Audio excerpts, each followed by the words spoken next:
This is Fluent English Journey Podcast. From Speak English with Nora. Welcome back, English learners. I'm Nora, and today we're exploring something that might sound impossible to many of you. And I'm Ethan. We're talking about spending an entire day without your phone. Just imagine, no notifications, no scrolling, no constant buzzing in your pocket. You know, when I first heard this topic, my immediate reaction was panic. Like, how would I navigate? How would I know what time it is? What if there's an emergency? Right? It's fascinating how dependent we've become on these little devices. I mean, our phones are basically extensions of ourselves at this point. But here's the thing. People lived for thousands of years without smartphones. So what would a phone-free day actually look like in 2025? Well, I actually tried this recently, and let me tell you, it was eye-opening. I'm going to walk you through my entire day, and I think you'll be surprised by what I discovered. Ooh, I love a good experiment story. Tell us everything. Start from the moment you woke up. So, first challenge, waking up without my phone alarm. I had to dust off this old digital alarm clock I found in a drawer. You know, the kind that actually goes beep, beep, beep instead of playing your favorite song. Oh, wow, old school. And how did that feel? Waking up to actual beeping instead of gentle music or nature sounds? Honestly, kind of jarring at first. But here's what was interesting. I didn't immediately reach for my phone to check messages, social media, or the news. Instead, I just laid there for a moment, thinking. That's already such a different way to start the day. Most of us wake up and immediately dive into the digital world before we've even fully opened our eyes. Exactly. So I got up, and the next challenge was, what time is it? I actually had to look at that old alarm clock, then later found myself checking the microwave clock, the oven clock. I never realized how many clocks we have around the house. What about your morning routine? Did that change without your phone? Oh, dramatically. Usually I scroll through news and social media while having breakfast. But without my phone, I actually tasted my coffee for the first time in ages. You actually tasted your coffee? What do you mean by that? Well, instead of mindlessly drinking while reading headlines, I was fully present. I noticed the aroma, the warmth of the mug in my hands, the actual flavor. It was like rediscovering something I'd been taking for granted. That's such a powerful observation. We're so used to multitasking that we rarely give our full attention to simple pleasures. And breakfast took longer too, not because I was slow, but because I wasn't rushing to get back to my screen. I actually enjoyed the meal instead of wolfing it down. Okay, so you've had breakfast. What happened when you needed to leave the house? This is where things got really interesting. I needed to go to a new restaurant across town, and I realized I had no GPS. I actually felt a moment of genuine panic. Oh no, what did you do? I had to go old school. I printed out directions from my computer. And you know what? I actually paid attention to street names, landmarks, the actual route. Usually, I just follow the little blue dot without thinking. That's so true. GPS has made us really passive navigators. We don't really learn our cities anymore. We just follow directions. But I made it, and I felt this weird sense of accomplishment, like I'd actually navigated somewhere on my own. It sounds silly, but it felt empowering. It doesn't sound silly at all. There's something to be said for self-reliance and spatial awareness. At the restaurant, I had another interesting moment. I was waiting for my food, and normally I'd be scrolling through my phone. Instead, I found myself people-watching. Ooh, people watching. What did you observe? It was actually fascinating. I noticed how almost every other person was on their phone, even the couples having dinner together. Some tables were completely silent, everyone staring at their screens. That's actually quite sad when you think about it. We go out to connect with people, but we're all connected to our devices instead. But I also noticed other things. The interesting architectural details of the restaurant, the conversations happening around me, the way the light changed as the sun moved. Details I would have completely missed if I'd been scrolling. Did anyone interact with you differently because you weren't on your phone? Actually, yes. The waiter started a conversation because I was looking around instead of staring down at a screen. We ended up having this lovely chat about the neighborhood. That's beautiful. It's like being present invited connection. Exactly. And I realized how much I'd been missing by always having my face buried in my phone. But let's talk about the challenges too, because there were definitely some. Yes, tell us about the difficult moments. Well, I wanted to show a friend a funny meme I'd seen the day before, but obviously couldn't. And when I had a random question, something like when was the Eiffel Tower built, I couldn't just Google it instantly. Oh, the instant gratification withdrawal. We're so used to having all human knowledge at our fingertips. Right, and I found myself reaching for my pocket automatically throughout the day. It's like phantom limb syndrome. My hand kept searching for something that wasn't there. Phantom phone syndrome. What about staying in touch with people? Did anyone try to contact you? This was probably my biggest anxiety. What if someone had an emergency? What if my boss needed something urgent? I felt this constant low-level stress about being unreachable. That's so interesting. We've created this expectation of constant availability. Being unreachable for even a few hours feels almost irresponsible now. But when I checked my messages at the end of the day, you know what I found? Nothing urgent at all. Mostly just memes, random thoughts people wanted to share, social media notifications. It makes you wonder how much of our phone use is actually necessary versus just habit. Absolutely. So continuing with my day, I went for a walk in the park. And this is where the experience got really profound. How so? Without the option to take photos for Instagram or scroll while walking, I was completely present in nature. I heard birds singing, felt the breeze, noticed the way shadows moved through the trees. That sounds almost meditative. It really was. And I started thinking about things more deeply. Without constant digital input, my mind had space to wander, to process, to be creative. You know, there's actually research showing that boredom is important for creativity.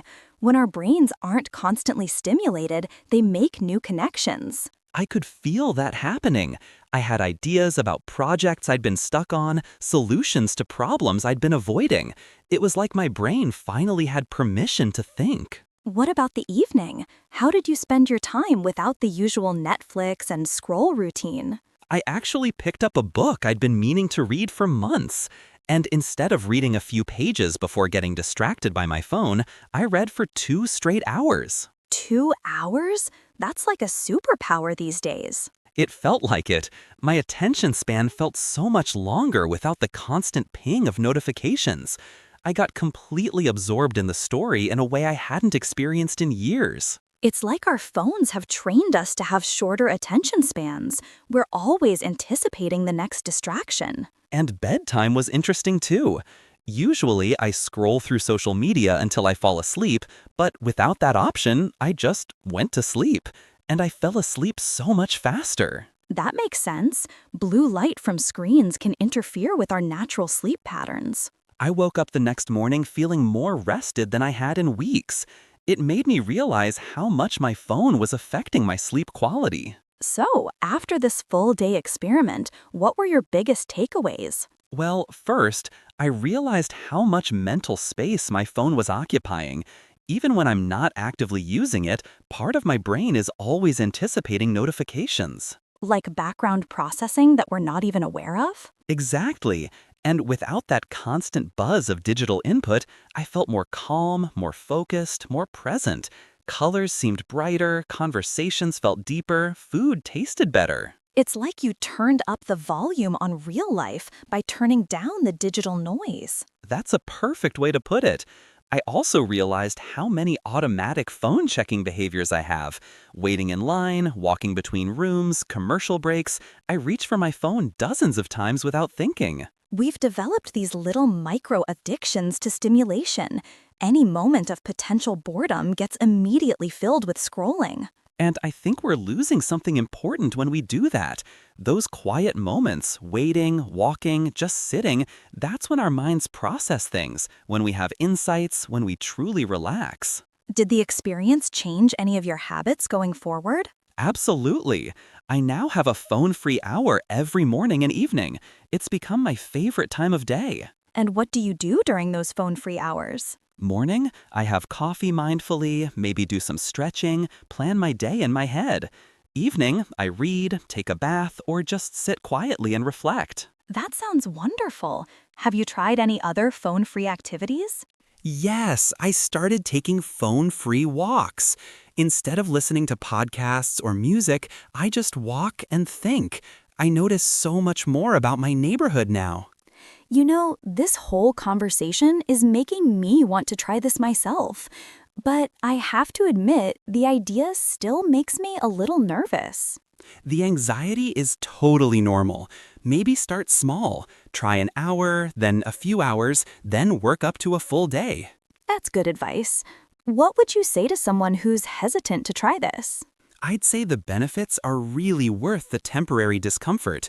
You might discover parts of yourself that have been buried under digital noise. And what about the practical concerns? What if people need to reach you? You can let important people know in advance that you'll be unreachable for a day. Most things that feel urgent really aren't. And true emergencies, people manage to handle those for thousands of years without smartphones. There's also something to be said for setting boundaries around our availability.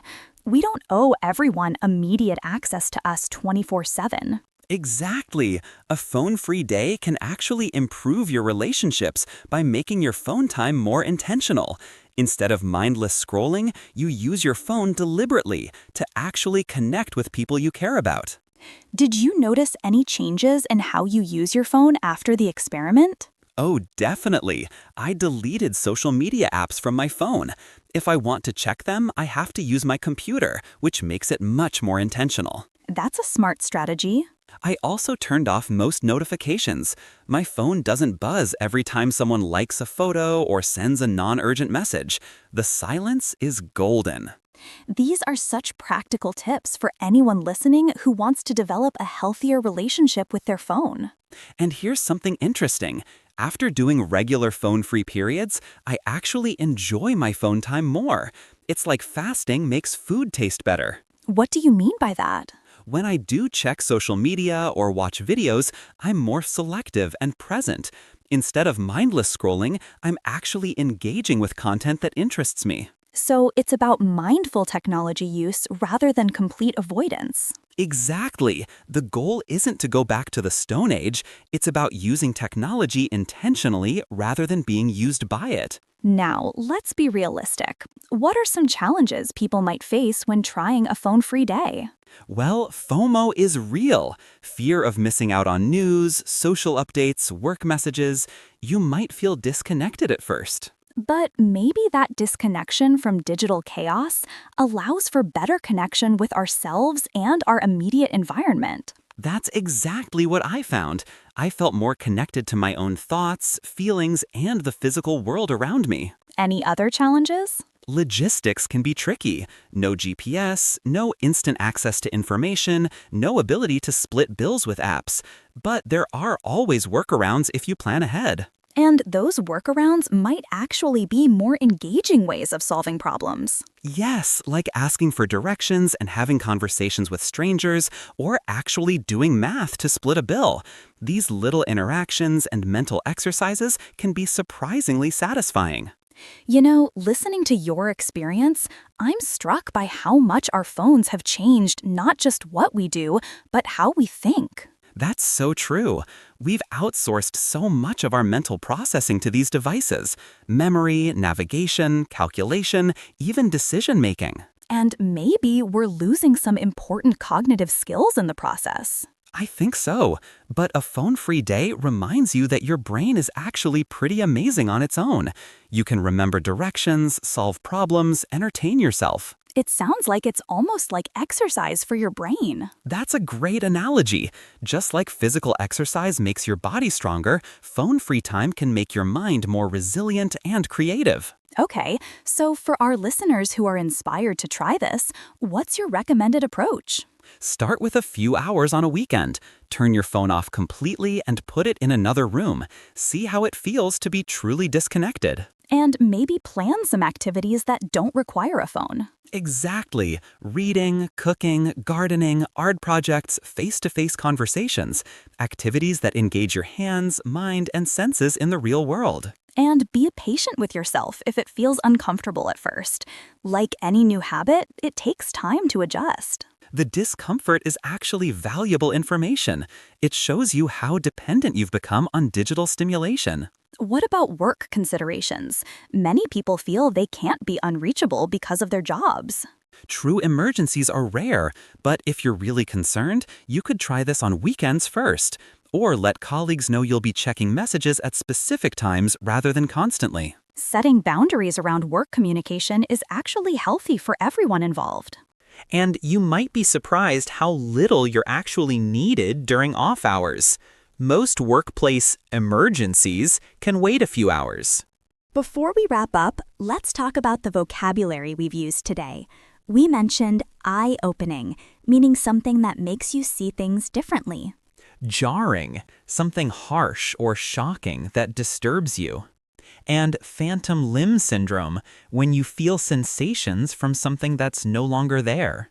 We talked about FOMO, fear of missing out, and being present, fully engaged with what's happening right now, rather than distracted. Mindful or mindfully, doing something with full attention and awareness. And outsourcing, giving tasks to external sources rather than doing them yourself.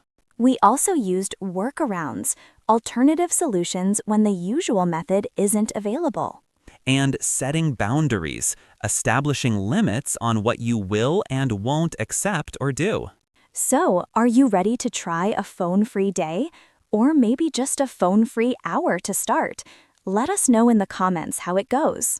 And remember, you might discover that the most interesting person to spend time with is yourself when you're not constantly distracted by digital noise. As always, there's a transcript and practice exercises in the description to help you review today's vocabulary and concepts.